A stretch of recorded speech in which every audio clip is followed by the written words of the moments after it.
I would love to go down that. Have you seen other little huge huge effect for small dollar things? Because I think people forget sometimes you don't have to move walls to do this sometimes, like I'll use our mutual friend Kendall. I remember she said two things to me that I just like, they didn't really hit at the time. And then I was like, oh my God. So I went to the ER like 3 months ago for stupid bladder infection, right? It's weird in dudes and sucks, but it hurt. And I'm laying there in the bed and I'm like, who is the jerk off who designed this thing? I'm staring at the fluorescent light fixture. Like I am the only person in the room laying on my back. My eyes are pointed at the ceiling, and that's where they installed the light fixture. And I remember Kendall saying when she built her clinic, she's like, I don't want any overhead lighting, lamps only. And I was like, what kind of weird, like what kind of design feature is that? And then laying on my back in the ER, I'm like, oh, this is why. Because I'm being told, hey, relax and rest while there's like literally a light shining in my eyeballs. But the doctor comes, checks on me, and the nurse that checks on me, they don't have the same effect because they're not laying on their back staring up, Yeah. And I think that is just one of those areas where like, oh my God. And then Kendall also said, like, I don't want to have individualized chairs in the front. Why not have a sectional couch? And people are like, oh, you can't have a couch in the front of a healthcare clinic. And she's like, why not?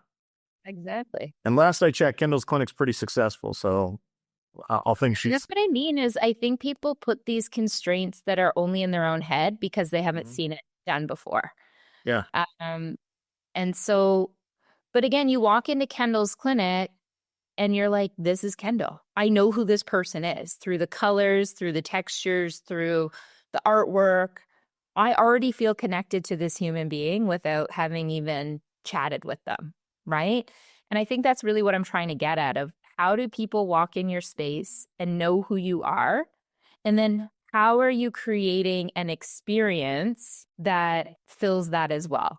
So for everyone, it's going to be a little bit different. Like I do things with in my own practice of before people come in, they can indicate like what kind of music you want to listen to today. And then I put on a Spotify playlist and like that becomes a connection point. I'm like, oh, I also love 90s hip hop.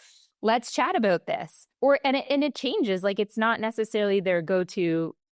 It changes each time, right? Depending on their mood, but that's part of the experience of their visit. And it's such an easy thing for me to do. It's not me painting or moving walls, but it completely changes their experience and mine as well with them. It keeps it nuanced. It signals to them that they are an important part of this collaboration, this relationship, Yeah.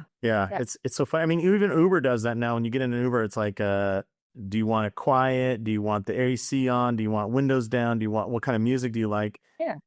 And the funny thing is, I selected all those things, then I got an Uber and the guy didn't pay attention to any of them. And it taught me how big of a deal that was because he wasn't doing it. I'm like, well, now I want you to do those things. Like, I thought we had an agreement here and now my trust is broken.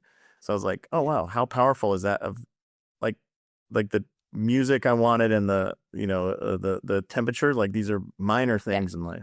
And you think about like in our industry, people coming into you as you started the call off was like people are in pain. They don't come to you because they're feeling great for the most part. Very true. And it's likely an inconvenience in their day. None of us like going to appointments. It's disruptive, right? So it's a disruption to their day. They're in pain. And you got to take that into context of, okay, so how can I do like some little things here? Do we have tea at the front that they can like sit and unload? What kind of lighting do I have going on that I want to neuromodulate with? Let them choose the music in the treatment room. All these little things can make a really big difference. And then on the clinician side as well, like how is this space set up that you feel excited to come into work each day? Yeah. All of that drives the same outcome, right? Of everyone just feels more taken care of and there's more trust.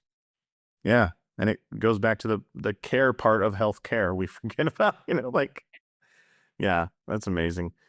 Meg, I love talking to you. I really love what you're doing. And I hope people look up Articulate Design. Can you tell them where to find you if they are interested or want to see some inspiration? Your Instagram, by the way, is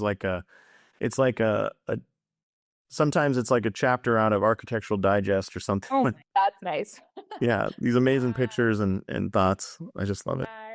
Our Instagram's at Articulate Design Co. Our website is articulateDesignCo.com. And I reflect that all back to you. I always tell you when I see you, I think you're a national treasure that needs to be protected. You're doing amazing things for our industry, for healthcare, and I just like watching from the sidelines, seeing you soar. Come on. You guys are physically moving walls and spaces to make sure people get the care they need. Like, I think it can't be overstated. And just for people that are listening, like the size clinic that you guys work with, are like, I don't want anybody to think like, oh, engaging an architect is, like if they're thinking of, oh, I can't engage until I have $1 million budget or above. You guys work in small healthcare all the time, right? Yeah, we work down to like single practices in, Right. A few hundred square feet, all the way up to multidisciplinary clinics that are tens of thousands of square feet. So it, and I will say, like, even if we're not working with people, I want to just get the message out that all ships rise in a rising tide. Like, if we all do better, the profession, all of it does better. Like, we all win, right? So putting some more intention to the type of practitioner you want to be, the space in which you practice in, it's all a reflection of our profession as a whole. Thanks for tuning in to this episode of Trust Driven Insights, brought to you by Trust Driven Care. Imagine a world where all your patient communication is in one place, seamless, effortless, and on autopilot. That's the power of trust-driven care. If you're ready to streamline your practice, check out trustdrivencare.com and see what's possible. Trust-driven insights, real conversations, smarter care, stronger business.